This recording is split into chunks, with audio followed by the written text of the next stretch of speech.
You see the title. You know where this is going. We're talking about astrology today. Let's get into it. So, most online astrology is absolutely infuriatingly terrible because it doesn't actually follow the rules of astrology.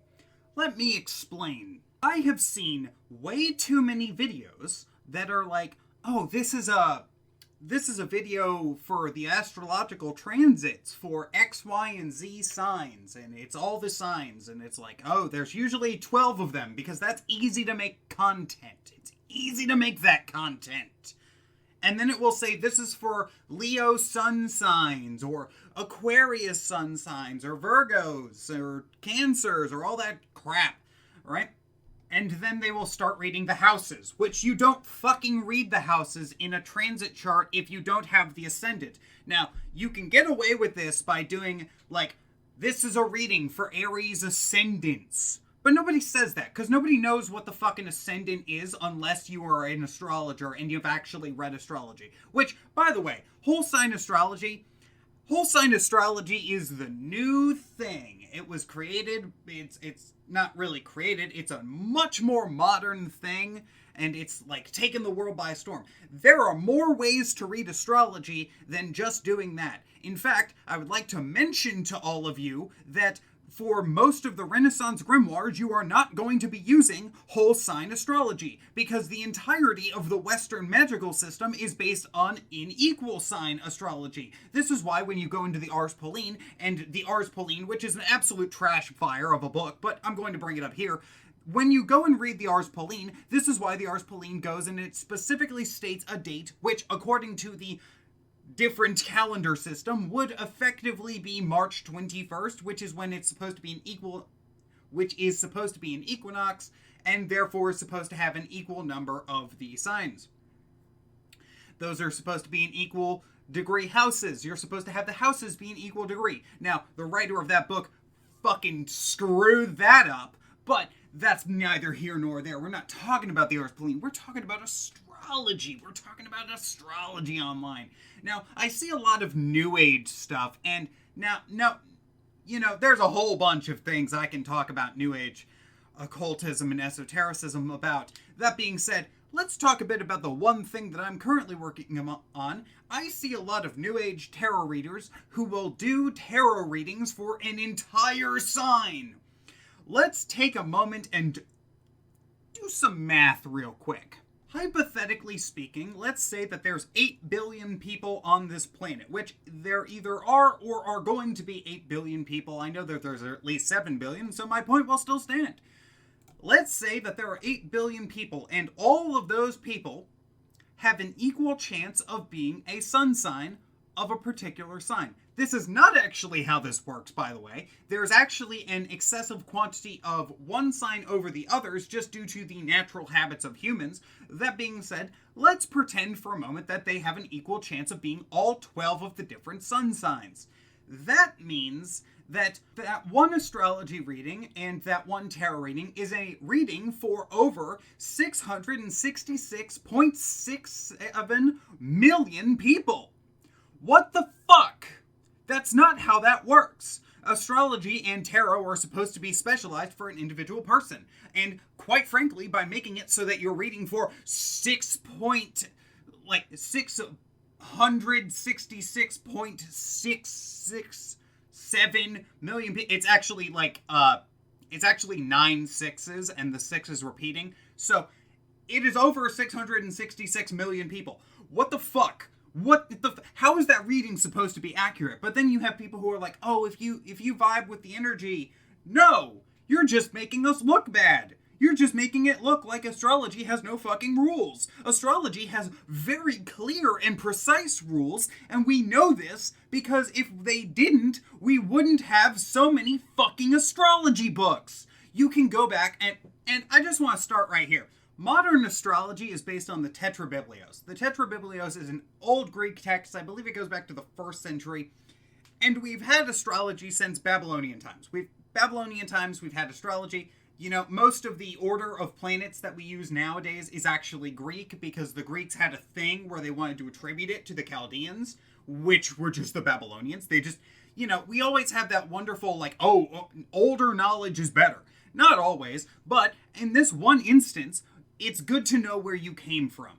Now, whole sign astrology is a big thing nowadays, and this is the best thing, because I love that we now have a new form of astrology, which is actually an older form of astrology that's being brought back into modern consciousness. That's really good. But the problem with that is that everyone now thinks if you're not doing whole sign astrology, you're doing it wrong, which is terrible advice, because you know what system isn't based on whole sign astrology? Fucking planetary magic. Planetary magic is not based on whole sign astrology. How do I know? Because it's all based on the Tetrabiblios, which is not a whole sign based astrological system, if I remember correctly. We can also know this because if we go back in the old grimoires and we look at the trash fire that is the Ars Pauline, which is in the Lesser Key of Solomon, we would know that he specifically chose the date that he screwed up on every single seal except for like the first two with.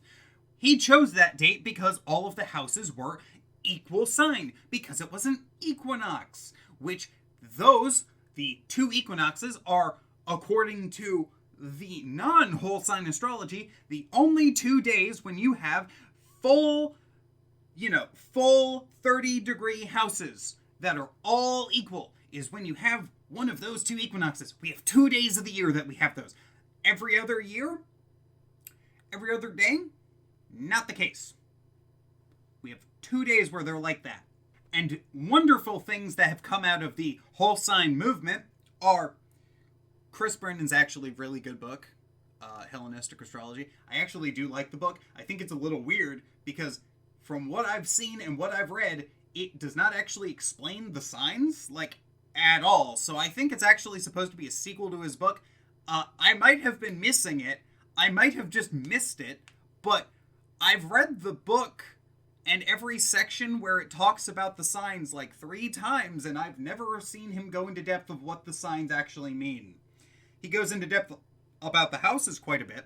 He goes into depth about the planets a lot, and I really appreciate that, but he doesn't really talk about the signs, which is weird to me. That being said, the wonderful thing about this, this wonderful thing is we get new astrologers who are very accurate, by the way. These new people, the people who do Chris Brandon's stuff of his whole sign astrology, really accurate readers. However, there's a tiny problem in that we also have the other side of this coin of the people who read his book or did one thing and then they think, oh yeah, your ascendant is actually your sun sign.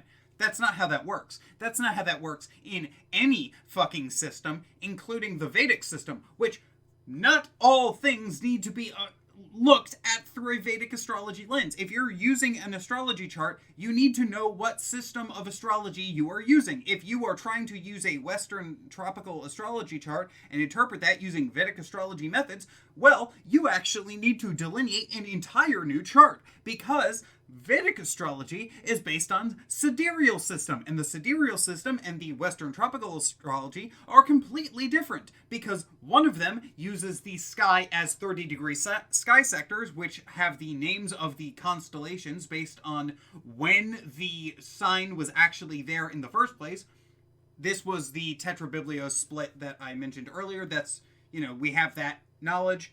We know when it was split. So when the sign of Aries that we talk about is actually the star sector, like the section of the sky that is the 30-degree section of the sky that is dedicated to the sign of Aries.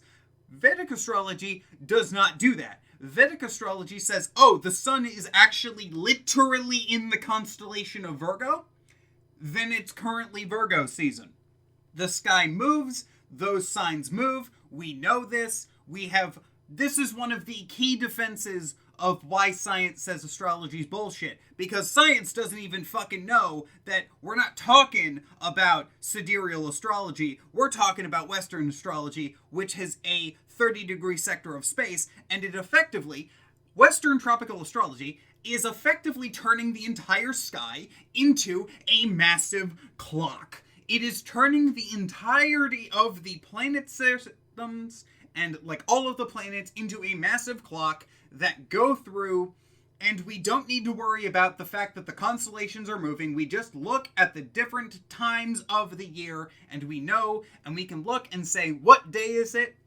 Okay, Doesn't matter what year, we can just say that the sun is in Aries because that is the sector of space that it is associated with, and it is associated with that sector of space because that is where the sign of Aries was thousands of years ago when we first decided that we were going to stop looking at what constellation was individually where every planet was, and we didn't want to care about, oh, was Mars actually, like, is Mars moving? And like, did Cancer move? And like, what's the like the precession of the equinox? And like all of the things, is everything still where it should be? No, we don't care about that. We're just like, what day is it?